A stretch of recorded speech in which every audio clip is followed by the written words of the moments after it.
방금 소개받은 이화여자대학교 물리학과 이상욱입니다. 예, 대구에 와서 금요일에 과학터치 강연을 하게 돼서 되게 감회가 새로운데요. 제가 고등학교까지 대구에서 공부를 했거든요. 여기 초등학교 때, 저는 국민학교 나왔는데 방학 때마다 여기 어린이 회가 나서 꾀꼬리 극장에서 예, 만화영화 보고 그랬던 그렇게 놀았었습니다. 그래서 여기에서 강연을 하게 되니까 되게 마음이 좀 이렇게 내려오는 길에 조금 마음이 이렇게 좀 설레는 마음도 있었고 어릴 때 생각도 나고 그랬습니다. 제가 오늘 말씀드릴 내용은 이제 저는 물리학과라서 그래서 아마 청중이 적으신가 그런 생각을 했었는데요. 제목에서 보시는 것처럼 용수철을 가지고 이제 하는 물리입니다. 아까 그 박시라 선생님 말씀하실 때 이제 질량, 그 다음에 밀도 이런 말씀을 하셨는데 저는 용수철 가지고 질량을 재는 사람이거든요. 그것만 가지고도 10여 년, 거의 20년 가까이 이렇게 먹고 사는 일을 하면서 아까 잠깐 소개해 주셨지만 뭐 상도 주시고 뭐 그렇게 그 연구비도 이제 연구재단에서 이렇게 받으면서 연구를 할 수가 있습니다. 그래서 물리학 이러면 다들 이렇게 되게 이거 너무 어렵다고 이렇게 생각을 많이 하시는데 저도 사실은 어려운 물리는 잘 모르고요. 아까 말씀드린 아주 간단한 물리 그런 걸로 또 뭔가 세상에 기여할 수 있는 뭔가를 할 수 있을 것 같다. 그런 말씀을 드리려고 왔습니다. 그래서 제가 오늘 말씀드릴 건 근데 이제 앞에 이름이 나노 뭐 이렇게 붙어 있습니다. 사실 혹시 지난주에 금요일에 과학터치 오신 분 있으신가요? 지난주 강연자께서도 나노에 대해서 하셨거든요. 김규태 교수님. 제가 존경하는 선배이신데요. 그분도 대구 출신이어서 아마 여기 오셨을 거예요. 저도 이제 나노를 합니다. 사실은 그 김태 교수님 저희 학부 때 조교셨는데, 그래서 사실은 제가 지금 여기 있게 된 되게 큰 영향을 주신 분이긴 하거든요. 근데 거기서 저는 조금 다른 일들을 하게 됐습니다. 그 얘기를 조금 드리고요. 진짜로 용수철을 가지고 실험을 잠깐 해보고, 그 다음에 이제 그 용수철을 만드는 게 작은 용수철을 만들거든요. 그 작은 용수철의 재료가 그래핀이라는 물질입니다. 그래핀은 사실 우리가 다 쓰고 있는 그냥 흑연입니다. 흑연을 이제 얇게 만들면 그 이름을 그래핀이라고 합니다.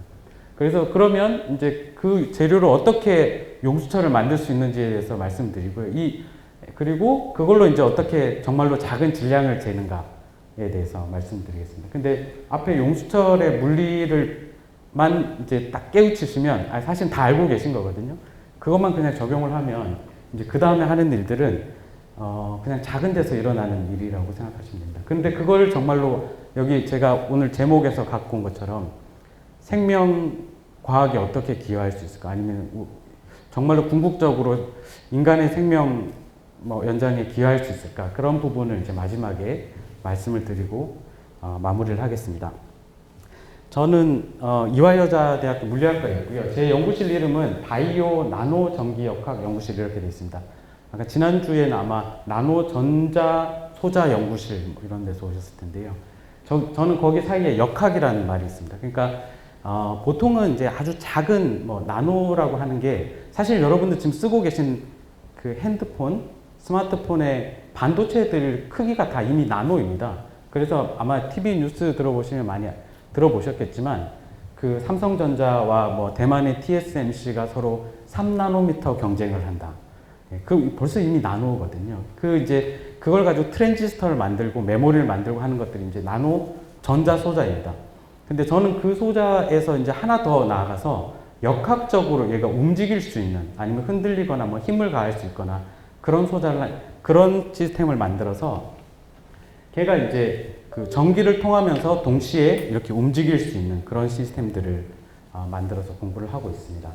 그래서 기본적으로 제가 연구를 하는 것은 아주 작은 이제 조그만 걸 가지고 거기에 이제 전극을 붙여가지고요. 전기가 통하거나 아니면 이게 움직이거나 이런 것들을 저희가 실제로 보면서 얘들이 어떤 힘을 얼마나 줬을 때 얘들이 이렇게 전자가 어떻게 움직일까? 아니면 전기를 통하게 했을 때 얘가 이렇게 흔들리던 것이 어떻게 바뀔까? 뭐 이런 것들을 공부하고 있습니다. 예, 제가 학생 때 이렇게 이제 요거는 오늘 그래핀이랑 비슷한 물질인데 탄소 나노튜브라는 물질, 탄소로만 이루어져서 이렇게 뭐 대롱처럼 만들어진 물질인데 요 지름이 1나노미터 뭐 이렇게 됩니다. 그러니까 여러분 머리카락의 한 10만 분의 1 정도 되는 두께, 머리카락 두께의 10만 분의 1 정도 되는 거고요. 그걸 이제 한 가닥 이렇게 딱 잡아가지고 예, 그 밑에 이렇게 전극들을 만들어서 전압을 걸면 이제 이렇게 막 머리카락 이렇게 하면 정전기 생기는 거하고 똑같습니다. 그냥 잡아 당기거든요. 그럼 여기 딱 여기 붙겠죠. 이것도 다른 전극이거든요. 그래서 이렇게 사이에 여기 전극을 이제 하나 붙여서 전류가 여기 사이로 흐르면 아 얘가 움직여서 붙었구나. 뭐 이렇게 하는 뭐 그런 것들을 만들어서 공부를 했습니다. 예, 이런 건 사실은 이제 그 눈에 잘 안 보이고 이 머리카락의 뭐 10만 분의 1 정도 되는 크기를 어떻게 거기다 이렇게 만들까 하는 그런 궁리를 하는 게 연구거든요. 예, 그래서 이제 그걸 만들고 나면 이제 여기서 어떤 힘의 관계가 있을까, 어떤 전기적인 특성이 있을까 이런 연구들을 하는 게 이제 제가 주로 하는 일입니다. 그래서 제가 이제 갖고 있는 그러니까 주로 하는 연구는 아까 말씀드렸던 전기적인 특성과 역학적인 특성을 같이 보는 그렇게 하면 이제 여러 가지 재밌는 일들이 일어나니까 사실 근데 저희 뭐 생각해 보시면 여기 이제 불 켜고 끄고 하는 스위치 똑같습니다. 그냥 이렇게 힘을 줘서 이렇게 누르면 전기가 통하고요. 다시 힘을 이쪽으로 주면 또 떨어지고 이렇지 않습니까? 사실 우리가 쓰는 많은 것들이 전기역학 시스템이거든요. 몇 가지 또 예를 나중에 또 보여드리겠습니다.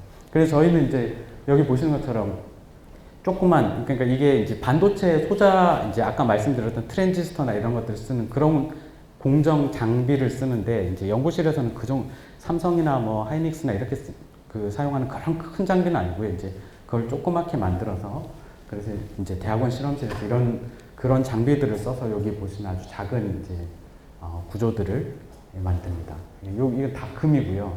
저희는 이렇게 금을 막 증발시킵니다. 이 반지 이런 것들을 다 그 연구비를 이렇게 여러분들 내는 세금으로 제가 금을 사가지고 이렇게 막 날려버려가지고 이렇게 금을 여기다 붙이거든요. 예. 그렇게 해서 이제 저희가 연구를 진행하고 있습니다. 오늘 보여드릴 내용은 요걸 가지고 이제 저희가 지난 몇 년 동안 했던 연구들 그리고 앞으로 하고 있는 내용에 대해서 말씀드리려고 하는데요.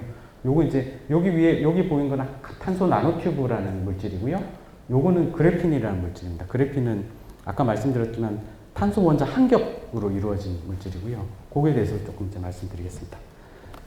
예, 전기 역학 시스템이란 건 아까 스위치 이런 것도 마찬가지고요. 아주 처음부터 이제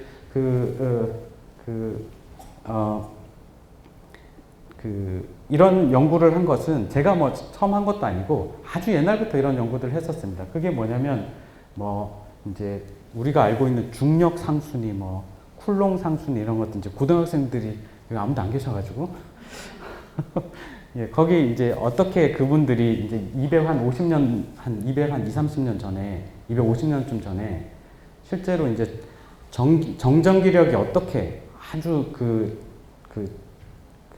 실제로 어떤 관계들을 갖고 있나, 얼마만큼 가까울 때 거리에 따라서 힘을 얼마만큼 작용하는지, 아니면 뭐 질량이 얼마만큼 무거우면 힘이 작용하는지 이런 것들을 이제 또 그 사람들도 그 당시에 생각으로 이렇게 궁리를 해가지고 이렇게 측정을 했었습니다. 그래서 이제 그때부터 이런 이제 시스템을 고안을 했었거든요. 1700년대 말인데 1700년대 중반쯤에 이런 비틀림 진자 같은 걸 만들어가지고 여기에 이제 그 정전기력이 일어나는 물질을 만들고 여기 이제 전기적인 힘을 받아서 정전기력이 생기면 아까 이렇게 내려가는 것처럼 이렇게 돌아갑니다. 얘가 이렇게 비틀어지는 거죠. 그럼 이 비틀어지는 정도를 저희가 그 각도를 측정해서 힘이 어느 정도 된다는 거를 이미 250년 전쯤에 사람들이 이미 실험을 해서 알고 있었습니다. 근데 이제 그걸 이제 작게 만들면 이제 훨씬 더 재미있는 그리고 신기한 일들이 많이 벌어진다 하는 걸 이제 그런 건 한 20년 정도쯤 전부터 사람들이 연구를 하기 시작했습니다. 그게 가능했던 것은 아까 말씀드렸던 것처럼 이제 기술이 발전하면서 마이크로, 뭐 나노 이런 소자 같은 걸 만들 수 있는 이제 기술들이 생긴 거죠. 지금 이제 반도체 소자를 만든 것처럼. 그래서 이제 나노란 말들이 한 20년, 이제는 한 30년 전부터 이제 말이 나오기 시작했고요. 그래서 전기적인 시스템과 역학적인 시스템이 합쳐진 전기역학 시스템인데 나노 스케일의 전기역학 시스템을 만든다 하는 게 이제 저희가 하고 있는 일이고요. 그걸로 이제 뭘 할 수 있느냐? 뭐 작게만 만들면 뭐가 좋은가? 근데 이제 거기서 우리가 지금 여기서 현실에서 생각하지 않는 되게 신기한 현상들이 나타납니다. 요즘 또 뭐 양자 역학, 양자 컴퓨터 이런 얘기들을 많이 하지 않습니까? 그러니까 전자 하나가 하나 지나갈 때 힘이 어떻게 되는지 이런 것들을 저희가 알 수가 있거든요. 한 개, 전자 한 개 한 개를 셀 수 있는 것이 이제 양자지 않습니까? 그런 양자역학과 같은 그런 물리학을 저희가 가지고 있는 용수철을 가지고 이제 측정을 하고 싶다 하는 게 이제 저희가 하는 일입니다. 실제로는 하는 일입니다. 근데 이제 그렇게만 하면 이제 너무 힘드실 거니까 여기까지만 하고요. 그 전기역학 시스템에서 지금 제일 많이 쓰고 있는 건 여러분 지금 사실 스마트폰에 다 있거든요. 뭐가 있냐면 아니면 닌텐도 뭐 여기 학생들 아마 해봤을 텐데 여기 안에 가속도 센서나 이런 것들이 다 이렇게 생겼는데 이건 반도체 공정으로 만드는 건데 이게 이제 마이크로 스케일입니다. 그래서 마이크로 스케일에서 이렇게 움직이면 XYG에 있는 얘들이 이렇게 떠 있거든요. 공중에 떠 있어 가지고 이게 이렇게 비틀어지거나 흔들리거나 그럽니다. 거기에 따라서 전기적인 신호들이 바뀌거든요. 그걸 가지고 여기 TV에 이제 그 신호들 받아 가지고 이제 이렇게 뭐 권투를 한다든지 테니스를 친다든지 이런 것들을 할 수가 있게 됩니다. 그래서 이런 일들은 이제 이미 한 20년 전에 이미 잘 완성이 돼서 실제로 우리가 쓰고 있고요. 여러분들 스마트폰에서도 스마트폰 게임 이렇게 하는 거 있지 않습니까? 그러면 다 따라 움직이죠. 그런 것들, 아니면 기압을 잰다든지, 그런 센서들이 이미 다 한 10개 넘게 있어요.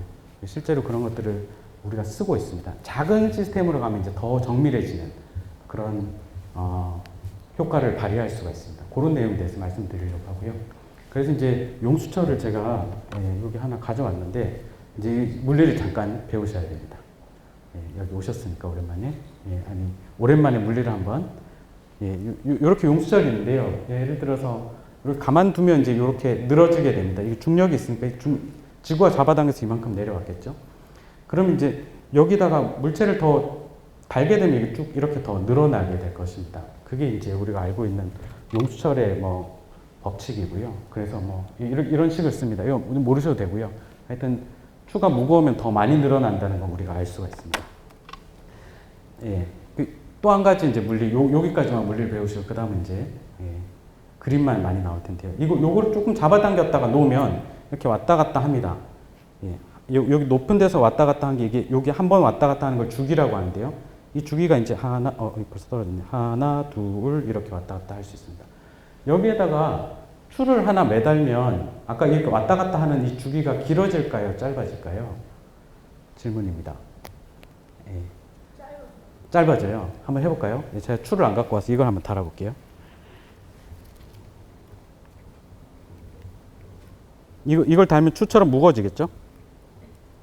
그러면 아까 처음에 앞에 슬라이드 있는 것처럼 더 많이 늘어납니다. 그리고 왔다 갔다 하는 주기는 어떻게 되는지 한번 보시죠. 요렇게 되면요. 한번 놔볼까요? 이렇게 쭉 내려갔다가 올라오니까 훨씬 더 길어지죠. 시간이 더 왔다 갔다 하는 시간이 줄을 달면 길어집니다. 무슨 말씀이냐면 용수철에 밑에다 질량을 더 더하게 되면 왔다 갔다 하는 시간이 길어집니다. 그게 이제 제가 지금 10여 년 동안 먹고 사는 그 이론이거든요. 이걸로 이 정도만 잘 이해하셔도 이화여자 대학교 교수도 하고요. 상도 받고 뭐 그렇게 하고 있습니다. 그 뭐 공식은 이런 게 있는데 사실 이건 고등학교 물리 시간에 배우는 공식이고요. 대학교 때도 배우고 대학원 때도 배우고 저도 지금 이런 공식을 쓰고 있습니다. 이 정도만 하시면 되거든요. 근데 사실은 이런 이 원리, 왔다 갔다 하는 원리는 많은 우리 일상에 많은 일들이 이런 일들로 벌어지고 있거든요. 그러니까 예를 들어 봄, 여름, 가을, 겨울이 오는 지구가 이렇게 태양을 한 바퀴 도는 것도 주기적인 운동이고요. 용수철이 이렇게 왔다 갔다 하는 거랑 똑같이 설명을 할 수 있습니다. 그 다음에 우리가 뭐 기타를 치면 기타 줄이 이렇게 흔들리지 않습니까? 그럼 그렇게 흔들릴 때 소리가 퍼져나가는 것. 아니면 뭐 그네가 이렇게 왔다 갔다 하는데 그네 뒤에서 이렇게 계속 밀어주면 점점점 높아지지 않습니까? 그런 것들이 똑같은 주기 운동을 하고 있거든요. 이게 이렇게 한번 이 리듬을 알게 되면 여기 조금 움직이나 많이 움직이나 주기가 똑같아요. 계속 이렇게 밀어주면 되지 않습니까? 그게 사실은 이게 용수철 왔다 갔다 하는 운동으로 똑같이 다 설명이 됩니다. 그걸 이제, 그리고 이제 이걸 이렇게 계속 이렇게 밀어줬을 때, 조금씩 뭐 동생이 이제 그네 타는데 조금씩 더 밀어주면 같은 힘을 조금만 줘도 점점 커져서 이렇게 커질 수 있지 않습니까? 그런 걸 이제 공명이라고 합니다. 바이올린도 이렇게 쭉 활을 켜면 계속해서 떨려서 그게 이제 계속 또 그 진동수가 아니면 주파수 아니면 그 음파가 커지고 해서 바이올린 하나가 저 큰 대강당에 크게 소리 들리는 것도 똑같은 원리입니다. 그런 공명 현상을 이용해서 저희가 계속해서 그 용수철을 흔듭니다. 예, 그렇게 용수철을 똑같이 흔들 때 이제 어떤 현상이 일어나는지를 보거든요. 근데 그게 이제 여기 보시면 이게 뭐 이렇게 그래프가 있는데 이게 이제 점점점 이게 커진다는 뜻입니다. 사실 이건 똑같은 이게 용수철 왔다 갔다 하는 원리와 똑같이 또 어디 쓰냐면 여러분 핸드폰 여기 딱 그러니까 본인들 핸드폰만 이렇게 울리지 않습니까? 거기에 다 정확한 주파수가 할당돼 있거든요. 그 주파수대로 그 주파수 훨씬 높죠. 뭐 SK텔레콤 쓰시면 한 980MHz 정도 이렇게 되거든요.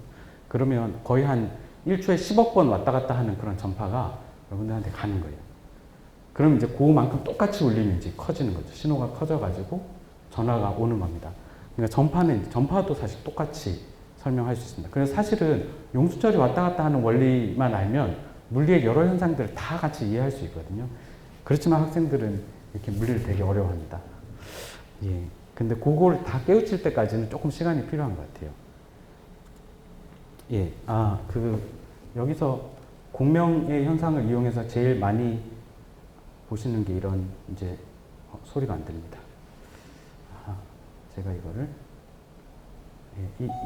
소리가 나네요. 예. 이게 지금 뭘 하고 있는 거냐면요. 스피커로 소리를 지금 소리를 내고 있거든요. 이게 지금 무슨 소리인지 아세요, 혹시? 아니, 도레미파솔라시 뭐 중에 혹시 절대음감 있으신 분? 깨졌는데. 솔 정도. 소프라노가 와인잔 대고 하면 거기에 딱 맞아가지고 얘가 이렇게 지금 똑같은 음파를 이렇게 조그만 이게 사실 음은 그렇게 세 보이지 않는데 얘들이 계속 모여서 똑같이 계속해서 힘을 더하고 하면 이제 그네가 막 커지는 것처럼 저렇게 와인잔을 깰 수가 있는 그런 에너지를 가질 수도 있습니다. 그래서 제가 하는 거는 이제 그렇게 얘가 똑같은 주파수를 흔들리게 이제 조그만 용수철을 만들어서 막 흔들리게 했을 때 그 시간을 잽니다. 왔다 갔다 하는 시간. 그 다음에 여기에 이제 다른 뭐 질량을 여기서 이제 제가 질량 이야기만 주로 할 텐데 질량을 더하면 이제 느리게 되겠죠. 그럼 시간 차이가 나지 않습니까? 왔다 갔다 하는 시간의 차이. 그걸 재면 질량을 잴 수가 있습니다.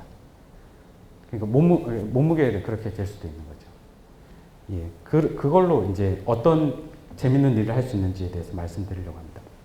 그래서 그 용수철의 재료는 아까 말씀드린 것처럼 그래핀이라는 물질을 쓰고요. 그래핀은 그냥 탄소로만 이루어진 물질입니다. 그래서 그런 물질이 되게 많은데요. 여러 가지가 있는데 그 중에 제일 뭐 흔한 것은 흑연. 예, 여러분 연필을 쓰신 흑연이고요. 그 흑연이 사실은 그라파이트라고 영어로 이제 그라파이트인데요. 그게 이제 층층 구조로 되어 있습니다. 육각형으로 저렇게 되어 있고 육각형 거기 한 모이는 그 점점마다 탄소가 이렇게 있습니다. 탄소가 이제 팔을 뻗어서 옆에 다른 탄소 이렇게 모여서 육각형들을 쫙 만들어낸 게 이제 그 흑연의 한 층이고요. 그게 층이 쫙 모여 있는 게 이제 그 그라파이트입니다. 근데 그게 이렇게 어떻게 뭐 에너지를 주거나 그 높은 온도를 주거나 이렇게 하면 얘들이 이렇게 싹 말릴 수가 있거든요. 그래서 그런 게 말리는 게 이제 카본 나노튜브, 탄소 나노튜브입니다. 제가 한 20몇 년 전에 처음으로 이제 대학을 마치고 대학원 들어왔을 때 이 물질을 만들었었어요. 근데 또 이제 지난주 오신 김윤태 교수님과 이렇게 연관을 지은 김윤태 교수님 우리나라에서 처음 이걸 만든 사람입니다. 제가 다음에 배워서 이걸 이제 만들어서 석사 졸업을 했거든요. 예, 그래서 많은 사람들이 저 물질로 노벨상을 받을 거라고 다 생각을 했었어요. 처음에 만든 게 아니라 발견한 사람은 일본의 이지마 박사라는 분인데 일본 분이 현미경을 보다 우연히 발견한 거거든요. 근데 여기 이제 뭔가 될 것 같아, 노벨상을 줄 것 같아 하다가 사실은 갑자기 그래핀이 나타나는 바람에 그래핀 그를 발견한 사람에게 노벨상을 주고 탄소 나노튜브 연구를 한 분은 아직도 못 받았습니다. 예, 그런 게 참 재밌는 또 역사가 있더라고요. 아까 말씀드렸던 것처럼 연필을 쓰시면 여러분 다 연필이 왜 이렇게 글씨가 써집니까? 잘 벗겨지거든요. 예, 그래서 여기 흑연이 있으면 이렇게 쭉 그으면 흑연이 이제 벗겨져 가지고 종이에 남은 게 이제 그렇게 글씨로 보이는 겁니다. 근데 그걸 잘 보면 여기 보면 반짝반짝한 이렇게 조각들이 있어요. 그 조각들만 해도 이제 한 몇십만 개, 몇백만 층이 됩니다. 한 층의 요 그래핀 한 층하고 그 다음 층, 요 흑연 한 층하고 그 다음 층 높이가 뭐 0.3 나노미터 이렇게 돼 있고 원자 한 3개 정도 간격을 두고 이렇게 돼 있는 겁니다. 그 애들이 잘 벗겨집니다. 그래서 부드럽게 잘 벗겨지거든요. 그래서 이걸 어디 쓰냐면 뭐 이렇게 코팅 자동차 코팅제 뭐 그런데 그래핀 뭐 이러면서 이렇게 뭐가 싹 미끄러지고 이런 그런 TV 광고가 있던데요. 예, 그런 데 쓸 수가 있습니다. 근데 이제 이거를 사람들이 당연히 생각하기에 이게 층층 구조니까 당연히 원자 한 겹도 만들 수 있겠네? 이렇게 다들 생각할 수 있잖아요. 이미 다 알려진 물질이고 잘 벗겨지는 것도 알고 있으니까. 그래서 사람들이 한 2000년대 초반에 이걸 어떻게 한 겹을 벗길까 엄청 고민을 많이 했었어요. 예, 여기 특히 공헌한 사실은 이분은 이제 노벨상을 받았는데 노벨상을 받지 못했는데 안타깝게 사실은 훨씬 더 많이 공헌한 분이 사실 한국의 물리학자거든요. 김필립 교수님이라고 지금 하버드대 물리학과 교수님이신데 엄청 열심히 이제 어떻게 보면 경쟁을 하고 있었던 거죠. 근데 여기 이 안드레 가임이라는 분과 이제 그 같은 학교에 있는 콘스탄틴 노브셀로프라는 그 두 박사가 어떻게 했냐면 그냥 계속 스카치 테이프 떼지 뭐 이렇게 했었어요. 근데 뭐 물론 다 그렇게 생각할 수 있잖아요. 근데 진짜 했어요. 그렇게 그냥 아무 생각 없이 막 뗐습니다. 그렇게 하니까 이게 데칼코마니와 똑같은 거죠. 여기 있던 거 스카치 테이프 이렇게 떼고 이쪽에 있던 거 또 떼고 이렇게 하면 결국은 한 겹이 될 거다. 예. 그렇게 해서 이제 발표를 했습니다. 그러고 한 5년 만에 노벨상을 받았어요. 사실은 이제 저희 연구실에서 이걸 되게 잘하거든요. 그래서 이제 많이 배우러 오는데 이제 박사과정 학생들 잘 못하겠다고 이제 저희한테 배우러 오거든요. 이제 보면 이제 언제 이게 한 겹이 나오냐 하면 이렇게 막 내가 지금 뭐 하는 짓이 이런 생각이 없어질 때까지 하면 그러면 이제 한 겹이 나옵니다. 예, 그래서 그걸 깨닫고 가죠. 내가 노력이 부족했구나. 그리고 이제 가거든요. 예, 그래서 이제 그래핀 용수철을 만드는 기술 중에 3가지 가장 중요한 기술인데 그 중에 제일 중요한 기술 하나가 이 초등학교 때 배웠던 데칼코마니입니다. 예, 데칼코마니를 열심히 무아지경에 이를 때까지 하면 되고요.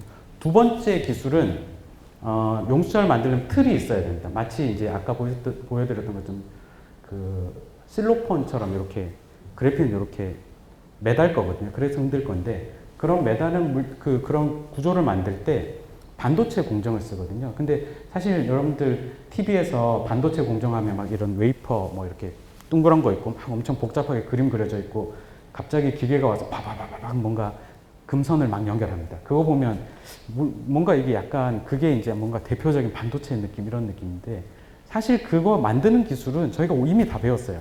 언제 배웠냐면 유치원 때 배웠습니다. 그게 리소그라피라는 기술이거든요. 그게 이겁니다.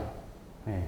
여기 이렇게 도화지로 오려가지고요. 도화지로 달 모양, 별 모양을 오린 다음에 그 위에다가 이렇게 올려요. 그리고 물감을 칠합니다. 그렇게 하면 이제 여기 달 모양, 별 모양 이렇게 나오죠.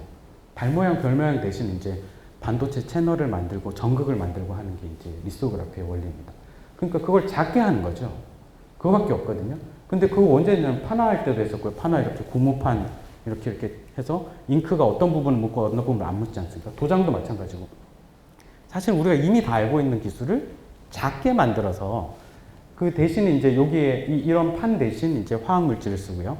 그 특정 부분만 이제 녹아서 이렇게 구멍이 뚫리게 하고 이 노란 물감 대신 금을 올리거나 뭐 반도체 물질을 올리거나 아니면 다른 물질도 올리는 그냥 그걸 계속해서 쌓아서 만들면 여기 보시는 것처럼 이런 구조들이 만들어집니다.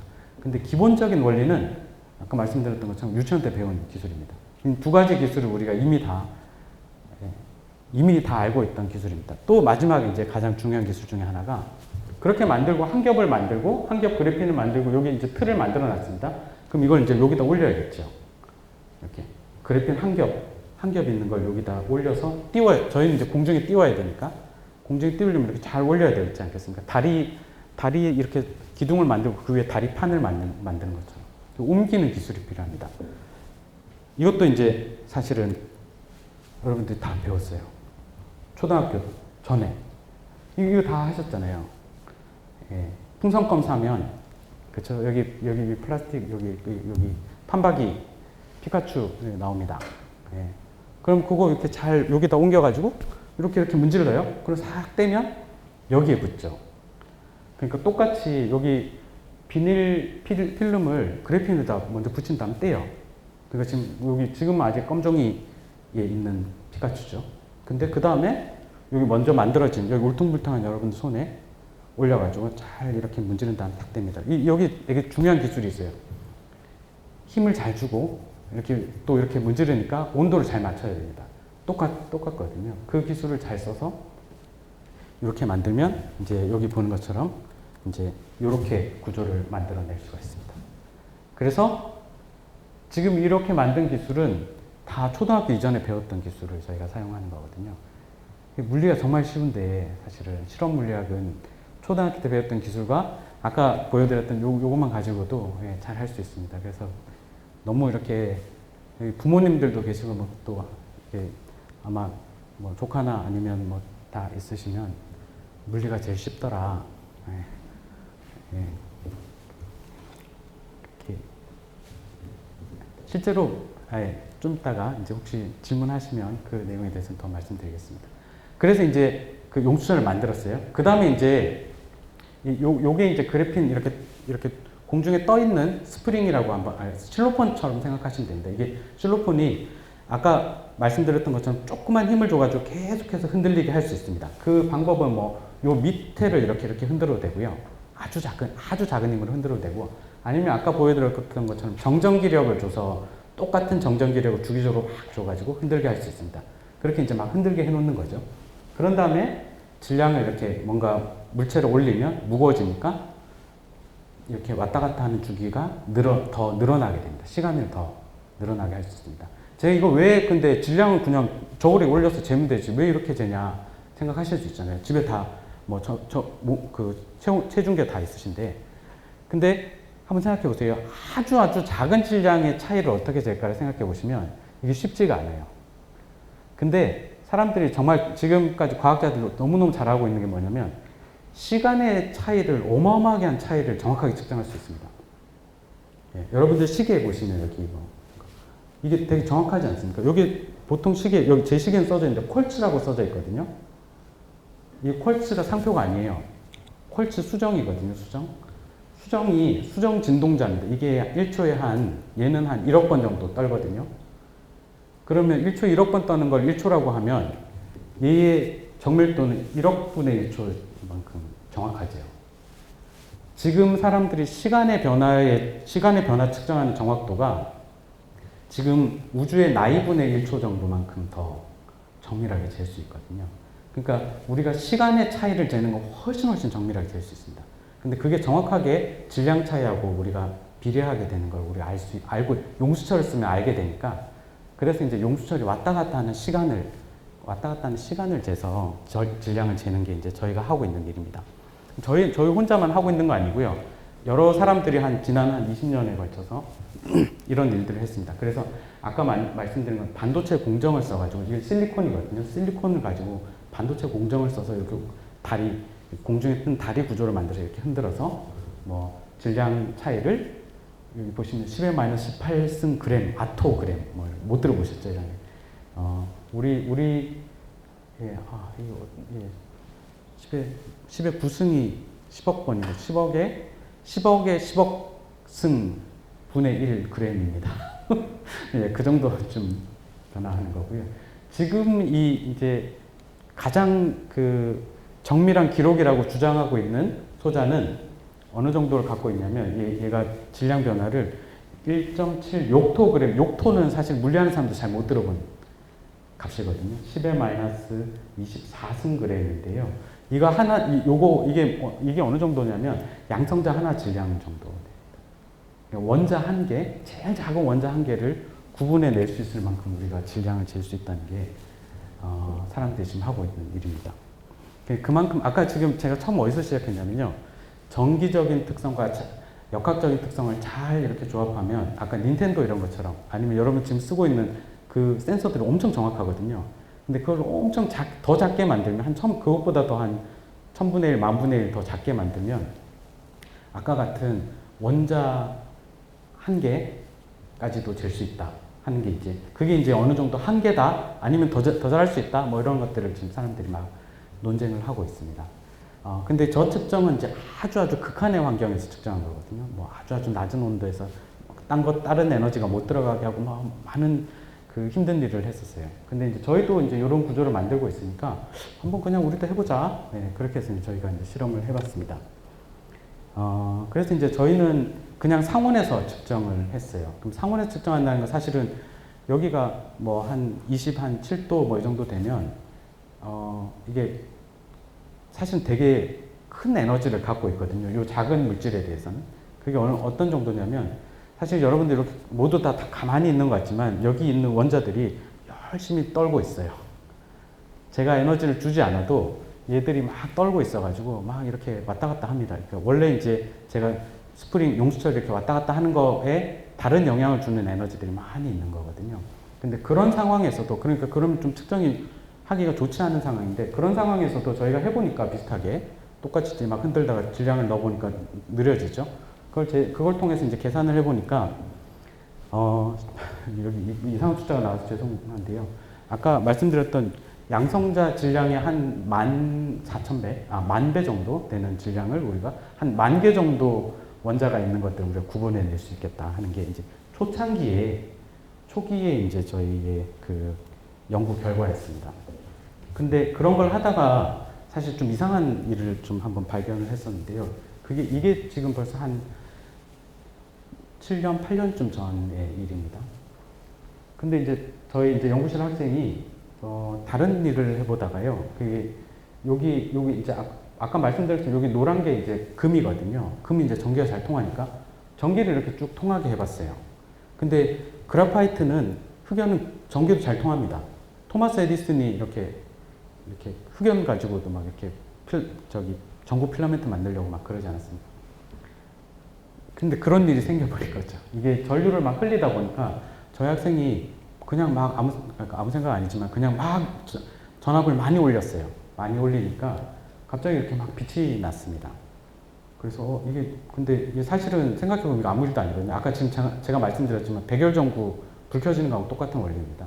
이게 전기가 통하니까 저항을 가진 물질이고요. 저항이 있으면 전기장판 이렇게 뜨거워지지 않습니까? 아니면 전기난로 뜨거워지면서 불도 뻘겋게 되죠. 사실 그거하고 똑같은 거거든요. 근데 이게 저희가 이제 신기했던 건 뭐냐면 이 온도를 재보니까 한 3000도 정도까지 올라가요. 그러니까 이게 어마어마하게 뜨거운 거죠. 사실 이게 뭐하고 비슷하냐면요. 태양이 막 이렇게 불을 뿜고 있는 것 같은 그게 여기서 일어나는 거랑 좀 비슷한 느낌입니다. 실제로 저희가 이제 그냥 이렇게 뭐 온도계 갖다 대서 측정을 못 하겠죠. 빛이 나오는 그 파장을 보고 이제 온도를 저희가 유추할 수 있는데요. 한 3000도까지 올라가는 걸 알 수가 있습니다. 그런데 사실 놀라운 거, 그거는 뭐 그럴 수 있죠. 백열전구 너무 뜨거워지면 손 대고 그러지 않습니까? 뭐 그럴 수 있죠. 저희가 아니면 대장간에서 이렇게 막 이렇게 풀무질을 하면 많이 올라갑니다, 온도는. 근데 신기했던 것은 그래핀이 이렇게 3000도까지 올라가고 나서도 나중에 다시 보면 이게 결함 하나도 없이 그대로 멀쩡하게 있습니다. 사실 그게 그래핀의 정말로 중요한 특성이거든요. 그러니까 너무너무 튼튼한 물질입니다. 근데 이렇게 튼튼한 물질이 여기 위에 있고 사실은 여기 위에 어떤 물질을 두면 얘들 다 증발돼서 날아가 버리겠죠. 3000도를 견딜 수 있는 물질은 없지 않겠습니까? 얘만 견디고 있습니다. 혼자. 그러니까 얘가 이제 어떻게 보면 엄청 뜨거운 물질을 만드는 뭐랄까요.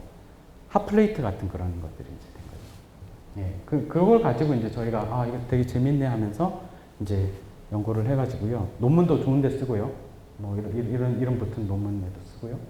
그 다음에 이제 기네스북에도 저희가 저희 한 연구를 올렸습니다. 뭐냐면 이게 세상에서 가장 그 작은 얇은 광원을 만들었다. 이 기록은 깰 수가 없겠죠. 원자 한 겹으로 광원을 만드는데 이것보다 더 작은 거 만들기 어려울 거니까요. 그래서 진짜로 저희가 논문 쓸 때 뭐 이렇게 이 백열전구처럼 그 공식을 써가지고요.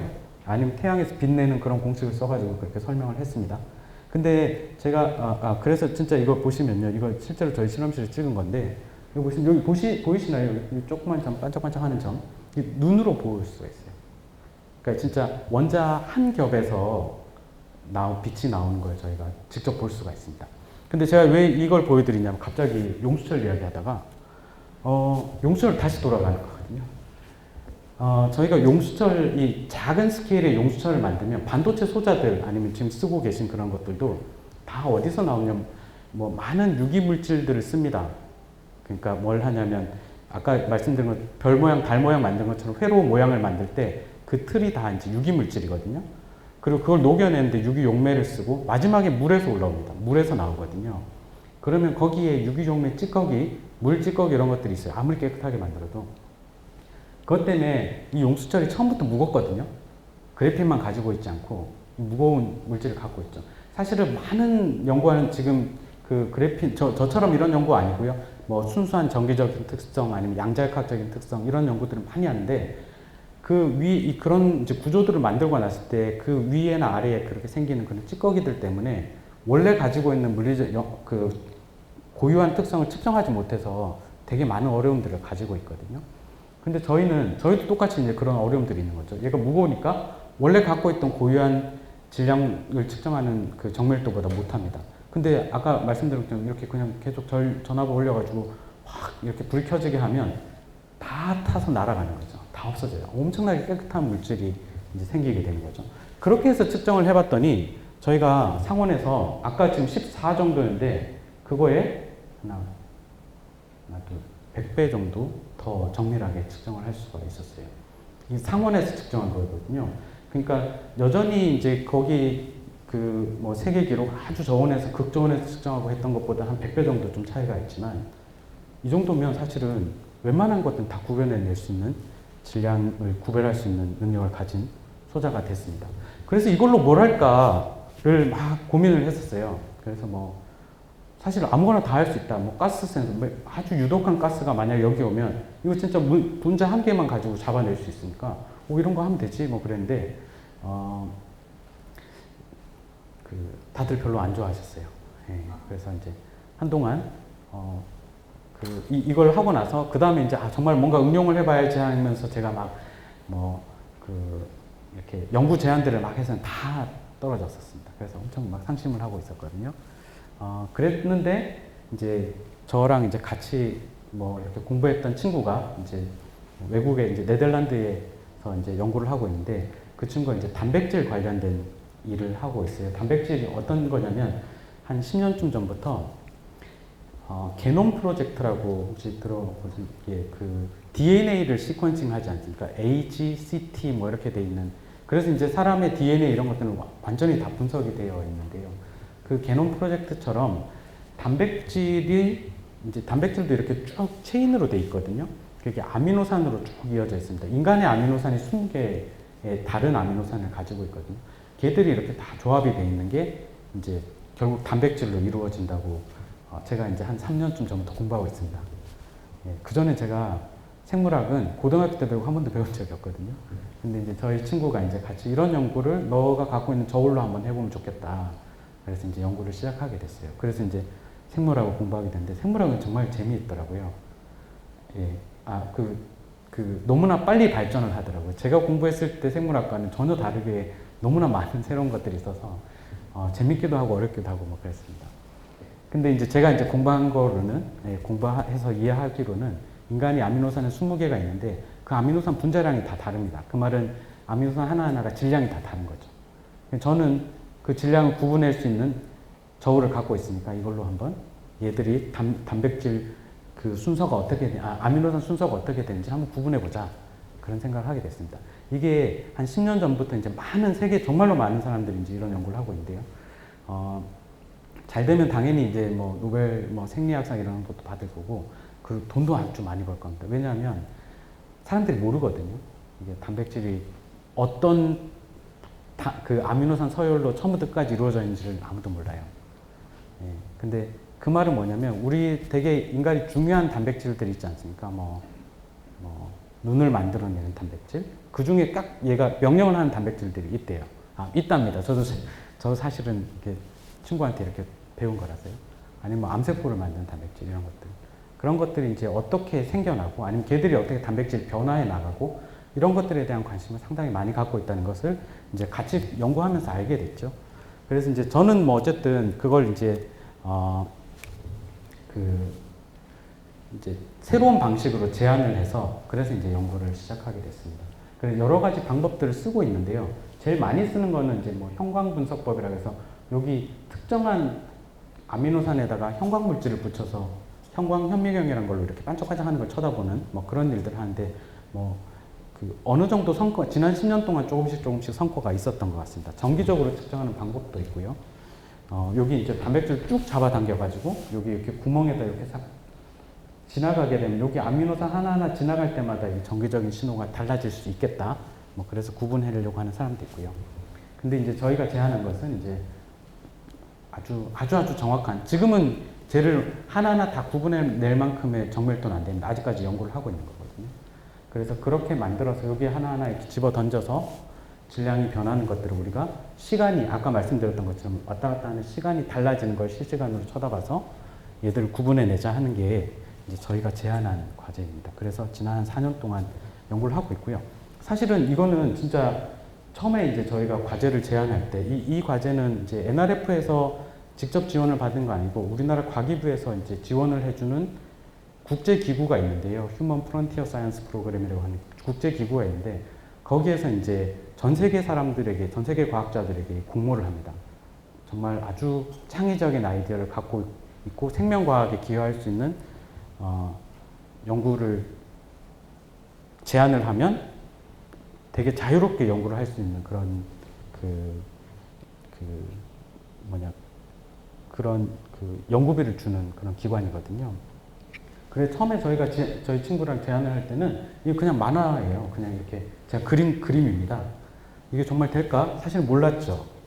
그리고 이제 실제로 이제 처음에는 2장짜리 짧은 제안서를 주거든요. 그런 다음에 이제 재밌는 것 같아요. 진짜 써봐. 이래서 이제 여름 내내 이제 친구랑 제가 거의 네덜란드 가가지고 막 밤새면서 같이 글을 썼어요. 그때 즈음에 실제로 저희가 그럼 이게 정말 되느냐. 우리가 갖고 있는 그 주파수, 그러니까 이 왔다 갔다 하는 이 주기를 정밀하게 측정할 수 있을 만큼 너가 할 수 있느냐. 그때가 저희가 이제 진짜 우리 소자로 된다는 걸 그 즈음에 이제 보여줬었습니다. 그게 이제 뭐랄까요. 그러니까 그 검증 실험이죠. 우리가 가설에 대한 검증을 한 실험인데요. 그걸 어떻게 했냐면, 이제 여기가 이렇게 얘가 이렇게 높은 주파수를 이렇게 막 떨고 있어요. 한 100MHz 정도로 떨고 있거든요. 100MHz면 100만, 1000만, 억. 1초에 1억 번 정도 이렇게 저희 스프링이 떨고 있습니다. 근데 그걸 이제 아주 단백질 이런 걸 직접, 지금은 아직까지 그 정도까지 실험 못 하거든요. 단백질을 직접 집어넣을 수 없으니까 대신 이 주기를 바꿀 수 있는 다른 소스를 집어넣습니다. 그게 뭐였냐면 목소리예요. 예, 지금 1초에 100만 번 떨고 있는데 여러분 지금 아까 그 소울은 아까 어느 정도쯤 되는 주파수인지 아세요? 1초에 몇 번쯤 흔들리는 건지 아세요? 한 400번 좀 안 돼요. 380번 정도 흔들리는. 여러분 지금 제 목소리 듣고 이렇게 이해가 되시는 게 수 헤르츠 1초에 몇 번 왔다 갔다 하는 그걸 여러분들 구분해내고 계시는 거예요. 그래서 제가 여기다가 저희가 이제 저희 흔들고 있는 데다가 목소리를 섞었어요. 거의 차이가 안 나지 않습니까?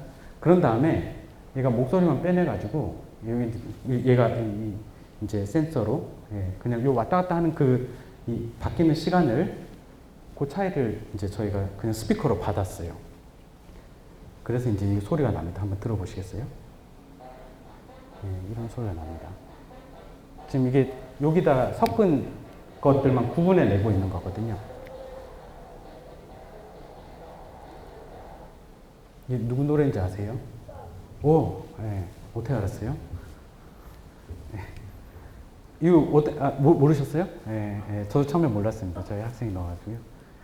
근데 이게 왜 알게 되냐면 학습을 해서 알거든요. 공부를 해서 하는 거.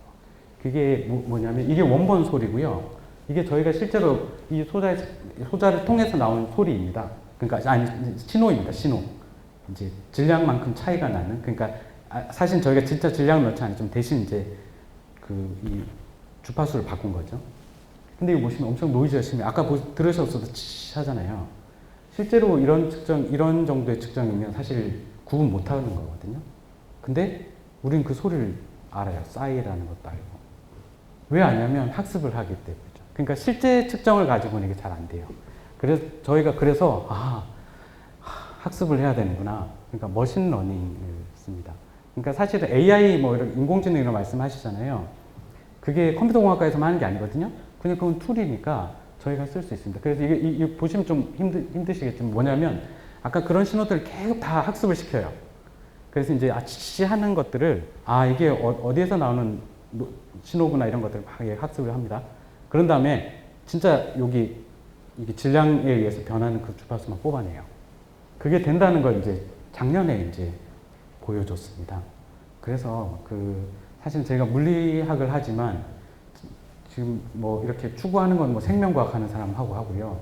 그 다음 기술들은 다 초등학교 때 배웠고, 그 다음에 새로운 기술들은 이제 컴퓨터공학 이런 데서 하는 게 아니라 머신러닝 이런 건 저희가 이제 또 같이 또 쓰고 있는 거죠. 그래서 저희 연구실은 컴퓨터공학과 출신의 학생도 있고요. 전자공학과 출신의 사람도 있고, 여러 다양한 딱 물리만 하는 사람들이 아니라 여러 전공의 연구를 하는 사람들이 모여서 같이 하고 있습니다. 예, 그게 이제 여기까지가 제가 준비한 자료고요. 그래서 이제 아까 말씀드렸던 것처럼 저는 사실은 용수철만 하진 않고 다른 것도 많이 하는데 갖고 온 내용 중에 지난 한 10년 좀 안 되게 그래핀을 가지고 용수철 만들어서 그걸로 이제 뭔가 이런 재밌는 거를 하면서 세상에 도움을 주려는 노력을 조금이라도 하고 있다. 그래서 그런 말씀을 드리려고 왔습니다. 끝까지 경청해 주셔서 감사합니다. 고맙습니다. 수시배 마지막으로 이제 과학자를 꿈꾸는 학생 여러분들한테 혹시 좀 해주시고 싶은 말씀이 있으시다면? 네. 네, 아까 제가 처음에 말씀드렸는데 제가 여기 꾀꼬리 극장 와서 그 만화 영화 보고 그러면서 자랐거든요. 그리고 제가 그 초등학생 때 경북과학관이라는 곳이 있었는데 지금도 있는지 모르겠습니다. 그 학교에 몇 명 데리고 선생님이 데리고 버스 타고 저기 어디까지 가는지 모르겠는데 가가지고 거기서 뭘 봤냐면 푸코의 진자라는 걸 봤습니다. 이 진자 왔다 갔다 하는데 지구 자전하면 이제 움직이지 않습니까?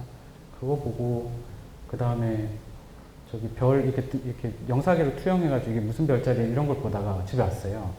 근데 그걸 보고 제가 과학자가 됐습니다. 근데 지금은 이제 훨씬 더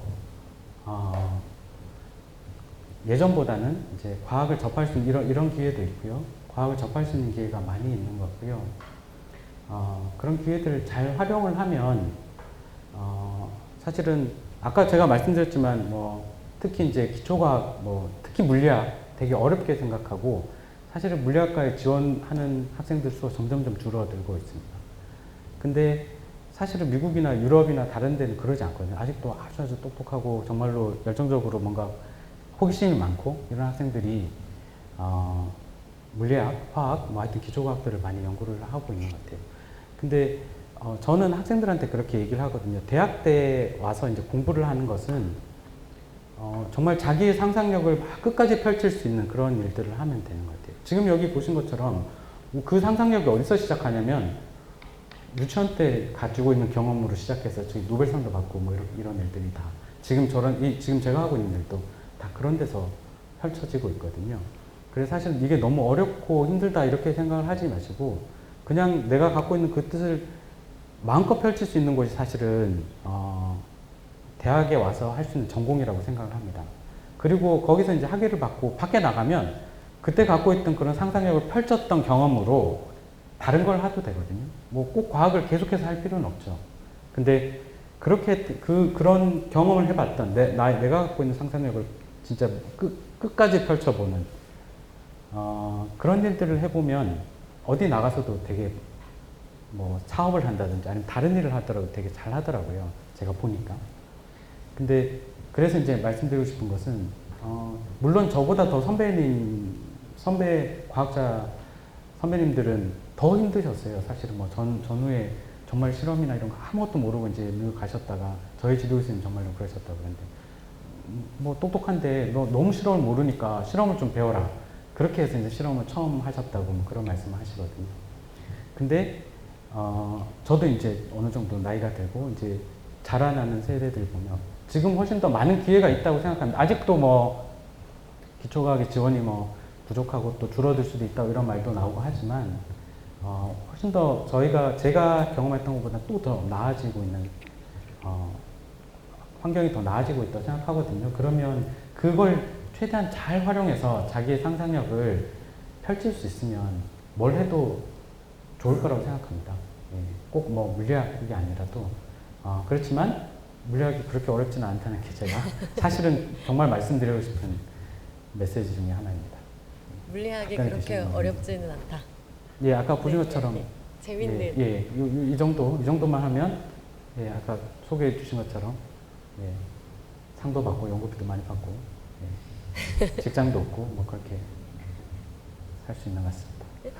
네, 오늘 강연과 함께 또 질의응답까지 해주신 우리 이상욱 교수님께 다시 한번 박수 부탁드리겠습니다. 고맙습니다. 네, 금요일의 과학터치 오늘 여기까지입니다. 저희 9월에 남은 일정 2번 더 있는데요. 15일과 22일에 또 일정이 있으니까요. 함께 해주시면 감사하겠습니다. 금요일의 과학터치 모두 마치겠습니다. 고맙습니다.